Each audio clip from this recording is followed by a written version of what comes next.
Let's do it. Let's go. Got this. Dahil tumutugtog ng Pinoy instrument, classic na kanta rin kaya ang gagamitin sa audition ni Nicole. We should do a band like that. Just all. Whoa!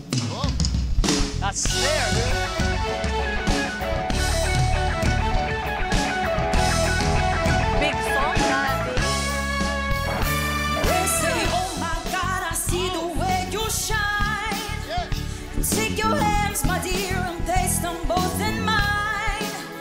You know you stopped me there while I was passing by. And now I beg to see you dance just one more time. So they say, dance for me, dance for me, dance for me, oh.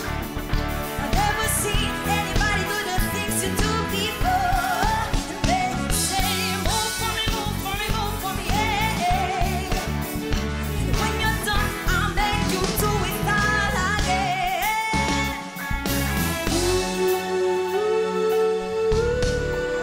Show me something.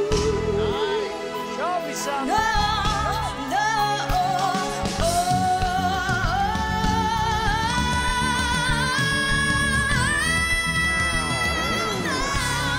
yeah. Dance for me, dance for me, dance for me, oh. I've never seen anybody do the things you do before. They say, move for me, move for me, move for me, yeah. And when you're done, I'll make you do it all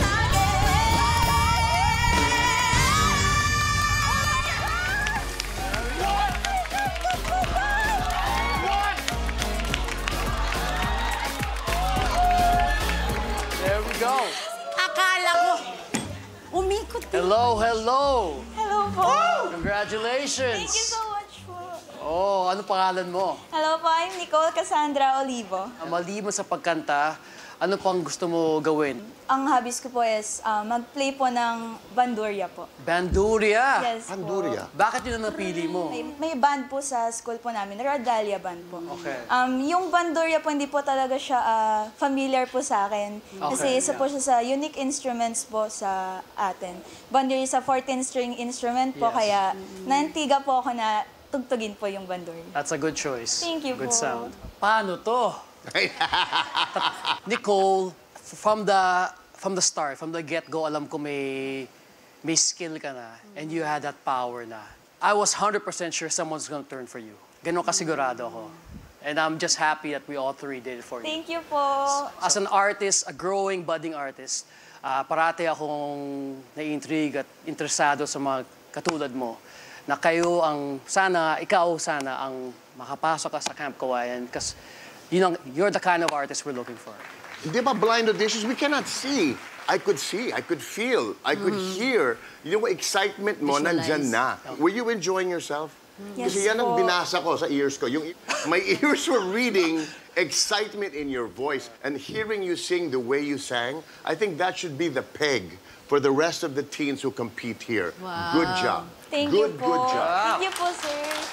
Good job. Galing talaga nito ni Sir Martin. Ni Coach Martin, parang mukhang may script. Parang gusto mo maging host Wala po. script. Nicole, sobrang galing mo naman. Thank you po. Hindi, pagkaikot ko nga nagulat ako kasi hindi ko ina-expect na ganyan ka. Kasi parang pag nakikita kita, parang masyado kang shy. Yung, parang feeling ko sweet lang, ganyan. Pero yung kinanta mo, Dance Right? Monkey, na if you don't put in the right attitude dun sa performance, it's not gonna work. Hindi siya magtutunog masarap at saka masayang pakinggan. Kailangan naririnig, kailangan nararamdaman namin yun. Tapos hindi ka pa namin nakikita.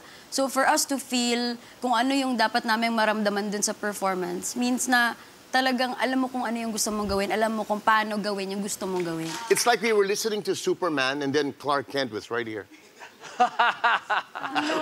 Siguro, kung when you choose to be part of Team Supreme, we will work on the storytelling, kung paano mo siya ikukwento, paano namin siya mas mararamdaman pa yung performance. Kasi sometimes we are always in awe of the technical aspect of the performance. Pero iba din kasi yung beauty ng meron kang nagawa sa amin emotionally. Na pag nakalimutan na namin yung mga ginawa mong technical, yung feeling, yung pakiramdam, yung journey na iniwan mo sa puso namin, nandun pa rin. So, I hope you choose me as your coach. Nicole, you've got to decide. Pipiliin ko po tong coach na to kasi po, feel ko po talaga matuturuan niya po ako ng sobra-sobra, matutulungan niya po ako sa mga skills ko sa pagkanta. Ang pipiliin ko pong coach ay si... Look at this. It matches your hair. It's the same color as your hair. Follow your heart. Kasi halos sabay-sabay na kami. Coach